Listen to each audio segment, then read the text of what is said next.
একটা রাষ্ট্র বা রাজ্যের জনগণ আশা করে গভর্নমেন্টে এই চারটা জিনিস, আর গভর্নমেন্ট জনসাধারণক এই চারটা জিনিস দিতে বাধ্য থাকবে। সেটা হচ্ছে স্বাস্থ্য, শিক্ষা,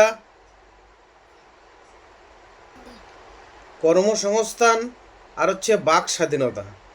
মানে স্বাস্থ্য মানে হচ্ছে চিকিৎসা ব্যবস্থা।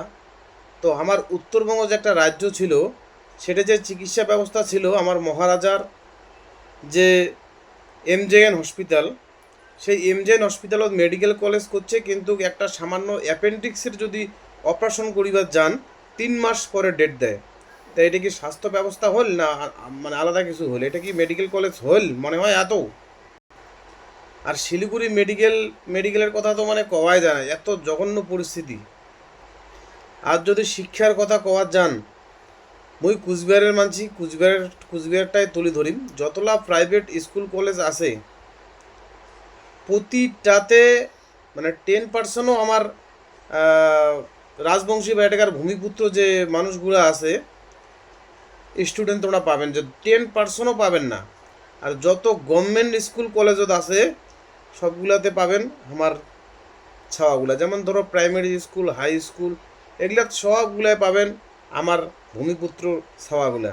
আর টেকনো ইন্ডিয়া, হ্যাঁ, তারপরে দিল্লি টেকনো, ডুয়ার্স, যত মানে প্রাইভেট স্কুলগুলো আছে যেগুলো একটু উচ্চমানের শিক্ষা দেওয়া হয়, সেগুলো আমার ছাওয়া পাবেন না। তার কারণ আমার অর্থনৈতিক পরিস্থিতিটা খুব খারাপ করে রেখেছে।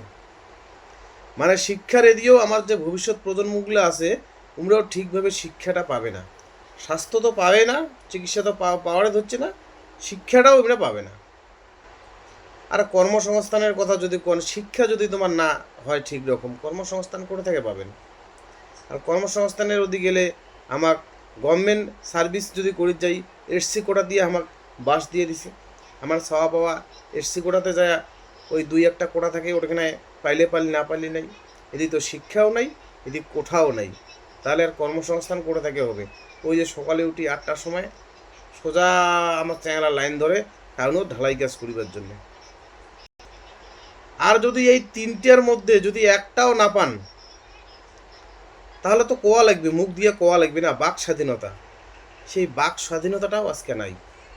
মনীন্দ্র রায় দেখির বলেন গান কইছে, কুয়াকে অ্যারেস্ট করবে পুলিশ, কী করবে না করবে, মানে ধুলাই বৃষ্টি অন্ধকার, ধমকির পরে ধমকি। আরে ভাই, কোয়ার তো কমসে কম স্বাধীনতাটা পাবেন, যে ভালো বললে নয়, ভালোই বলি হয়, কুয়ে তো আর রাজনীতির লোক না হয়। তো আমার চারটার মধ্যে একটাও নাই। এই মতো অবস্থায় উত্তরবঙ্গের সাধারণ জনতা, উত্তরবঙ্গের এই যুবকগুলাকে একটাই অনুরোধ, তোমরা বিকল্প রাস্তা দেখো। এলা তোমরা যতটুকু হয়েছেন, যেমনই হয়েছেন, আগের থেকে শিক্ষিত হয়েছেন। আমার বাপ ঠাকুরদাল্লার থেকে শিক্ষিত কমসে কম হয়েছেন, প্রাইমারি স্কুলত পড়িয়াই হয়েছি আমরা, যতটুকু হয়েছি। তো অতটুকু শিক্ষায় যথেষ্ট। আমাকে চিন্তা ভাবনা করিবার জন্য যে বিকল্প রাস্তা আমার দেখা খুবই প্রয়োজন। আমি কোনো রাজনৈতিক দলের কথা না কও, তবে দেশীয় রাজনৈতিক দল যতগুলো আছে সেগুলোর মধ্যে যেইটাই মন ওইটাই করো, কিন্তু দেশীয় সংগঠন ছাড়া উপায় নাই। আমার ভবিষ্যৎ প্রজন্ম এমন একটা খারাপ পরিস্থিতি আছে, আমরা দেখি যাওয়ার বাবা। জয় শিবচন্ডী, দণ্ডবোধ।